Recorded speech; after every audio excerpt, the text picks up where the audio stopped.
আমার বাবাই কই, আমার বাবারে জানি তারা কেন জানি দুনিয়া থেকে বিদায় করে দিছে।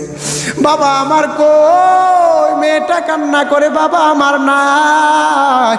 কার জানি মায়ের বুকটা দুনিয়া থেকে খালি করে দিছে রে বাবা, কে জানি। ওই সুহাগের মৃত্যু পুরান ঢাকার ঘটনা, হাজার হাজার শত শত মানুষ দাঁড়া দাঁড়া দেখে, একটা মানুষও ধরে না রে বাবা।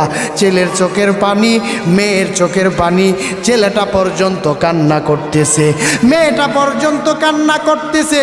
আরে মুসলমান, কোন দুনিয়ায় আছো, কি নিয়ে ব্যস্ততায় এইভাবে দুনিয়া থেকে বিদায় করে দিছে রে বাবা, চোখের পানিটা পর্যন্ত ধরে রাখতে পারবা না।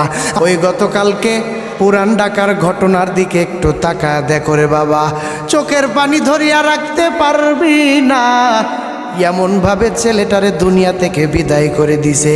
বলে মাথার মধ্যে পাথর মেরে, বুকের মধ্যে পাথর মেরে, রক্তাক্ত করে পিটিয়ে এমনভাবে দুনিয়া থেকে বিদায় করে দিছে রে বাবা। এই ভিডিওটা যদি মানুষের সামনে আসে, একবার দেখার পরে দ্বিতীয়বার দেখার সামর্থ্য সে রাখে না, দ্বিতীয়বার দেখার মতো মন মানসিকতা তার থাকে না, এমনভাবে দুনিয়া থেকে বিদায় করে দিছে।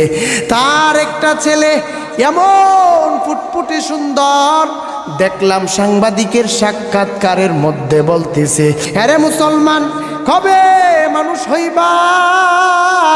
একটা জানোয়ারেও তো মানুষ এইভাবে আঘাত করতে পারে না, বিবেকের মধ্যে বাঁধে।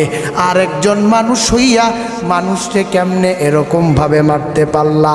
মানুষ হইয়া মানুষকে কেমনে ওইভাবে আঘাত করতে পারলা? একদিন চিন্তাও করলা না? বিবেকটা কি একটু খাটাইলা না? কেমন মানুষ হইছ?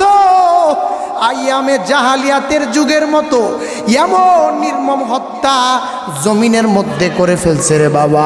সোশ্যাল মিডিয়ার যুগে ভিডিও হইতেছে, হাজার শত মানুষ দাঁড়া দাঁড়া দেখতেছে। আমরা কবে মানুষ হইব, কবে দুনিয়াতে ফিকির করবো রে বাবা? একদিন যদি একটু চিন্তা করতা, তুমি তো মানুষ, তুমি তো এত বড় সম্মানী মানুষ, কেমনে কি করলা, কি দুনিয়ার কি কি করতেছো রে বাবা? একদিন যদি একটু ফিকির করিয়া দেখতা, ওই সোহাগের মৃত্যুটা হাজারো লক্ষ কোটি মানুষের হৃদয়ের মধ্যে আঘাত করেছে রে ভাই। এমনভাবে নির্মম হত্যা আর জীবনে কোনো দিন দেখি না।